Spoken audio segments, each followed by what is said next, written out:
तीसरी पुतली चंद्रकला टिल्डा पुरुषार्थ और भाग्य में कौन बड़ा। एक बार पुरुषार्थ और भाग्य में इस बात पर ठन गई कि कौन बड़ा है। पुरुषार्थ कहता कि बगैर मेहनत के कुछ भी संभव नहीं है, जबकि भाग्य का मानना था कि जिसको जो भी मिलता है भाग्य से मिलता है, परिश्रम की कोई भूमिका नहीं होती है।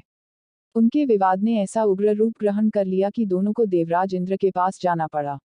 झगड़ा बहुत ही पेचीदा था, इसलिए इंद्र भी चकरा गए। पुरुषार्थ को वे नहीं मानते जिन्हें भाग्य से ही सब कुछ प्राप्त हो चुका था। दूसरी तरफ अगर भाग्य को बड़ा बताते तो पुरुषार्थ उनका उदाहरण प्रस्तुत करता जिन्होंने मेहनत से सब कुछ अर्जित किया था। असमंजस में पड़ गए और किसी निष्कर्ष पर नहीं पहुंचे। काफी सोचने के बाद उन्हें विक्रमादित्य की याद आई। उन्हें लगा सारे विश्व में इस झगड़े का समाधान सिर्फ वही कर सकते हैं। उन्होंने पुरुषार्थ और भाग्य को विक्रमादित्य के पास जाने के लिए कहा। पुरुषार्थ और भाग्य मानव वेश में विक्रम के पास चल पड़े। विक्रम के पास आकर उन्होंने अपने झगड़े की बात रखी। विक्रमादित्य को भी तुरंत कोई समाधान नहीं सूझा। उन्होंने दोनों से 6 महीने की मोहलत मांगी और उनसे 6 महीने के बाद आने को कहा। जब वे चले गए तो विक्रमादित्य ने काफी सोचा। किसी निष्कर्ष पर नहीं पहुंच सके तो उन्होंने सामान्य जनता के बीच भेष बदलकर घूमना शुरू किया। काफी घूमने के बाद भी जब कोई संतोषजनक हल नहीं खोज पाए तो दूसरे राज्यों में भी घूमने का निर्णय किया। काफी भटकने के बाद भी जब कोई समाधान नहीं निकला तो उन्होंने एक व्यापारी के यहाँ नौकरी कर ली। व्यापारी ने उन्हें नौकरी उनके यह कहने पर दी, जो काम दूसरे नहीं कर सकते हैं वे कर देंगे, दी। कुछ दिनों बाद वह व्यापारी जहाज पर अपना माल लादकर दूसरे देशों में व्यापार करने के लिए समुद्री रास्ते से चल पड़ा। अन्य नौकरों के अलावा उसके साथ विक्रमादित्य भी थे। जहाज कुछ ही दूर गया होगा कि भयानक तूफान आ गया। जहाज पर सवार लोगों में भय और हताशा की लहर दौड़ गई। किसी तरह जहाज एक टापू के पास आया और वहां लंगर डाल दिया गया।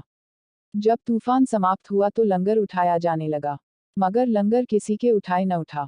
अब व्यापारी को याद आया कि विक्रमादित्य ने यह कहकर नौकरी ली थी कि जो कोई न कर सकेगा वे कर देंगे। उसने विक्रम से लंगर उठाने को कहा।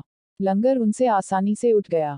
लंगर उठते ही जहाज ऐसी गति से बढ़ गया कि टापू पर विक्रम छूट गए। उनकी समझ में नहीं आया क्या किया जाए। द्वीप पर घूमने फिरने चल पड़े। नगर के द्वार पर एक पट्टिका टंगी थी जिस पर लिखा था कि वहां की राजकुमारी का विवाह विक्रमादित्य से होगा। वे चलते चलते महल तक पहुंचे। राजकुमारी उनका परिचय पाकर खुश हुई और दोनों का विवाह हो गया। कुछ समय बाद वे कुछ सेवकों को साथ ले अपने राज्य की ओर चल पड़े। रास्ते में विश्राम के लिए जहां डेरा डाला वहीं एक सन्यासी से उनकी भेंट हुई। सन्यासी ने उन्हें एक माला और एक छड़ी दी। उस माला की 2 विशेषताएं थीं, उसे पहनने वाला अदृश्य होकर सब कुछ देख सकता था तथा गले में माला रहने पर उसका हर कार्य सिद्ध हो जाता। छड़ी से उसका मालिक सोने के पूर्व कोई भी आभूषण मांग सकता था। सन्यासी को धन्यवाद देकर विक्रम अपने राज्य लौटे। एक उद्यान में ठहरकर संग आए सेवकों को वापस भेज दिया तथा अपनी पत्नी को संदेश भिजवाया कि शीघ्र ही वे उसे अपने राज्य बुलवा लेंगे। उद्यान में ही उनकी भेंट एक ब्राह्मण और एक भात से हुई। वे दोनों काफी समय से उस उद्यान की देखभाल कर रहे थे। उन्हें आशा थी कि उनके राजा कभी उनकी सुध लेंगे तथा उनकी विपन्नता को दूर करेंगे। विक्रम पसीज गए। उन्होंने सन्यासी वाली माला भाट को तथा छड़ी ब्राह्मण को दे दी। ऐसी अमूल्य चीजें पाकर दोनों धन्य हुए और विक्रम का गुणगान करते हुए चले गए। विक्रम राज दरबार में पहुंचकर अपने कार्य में संलग्न हो गए।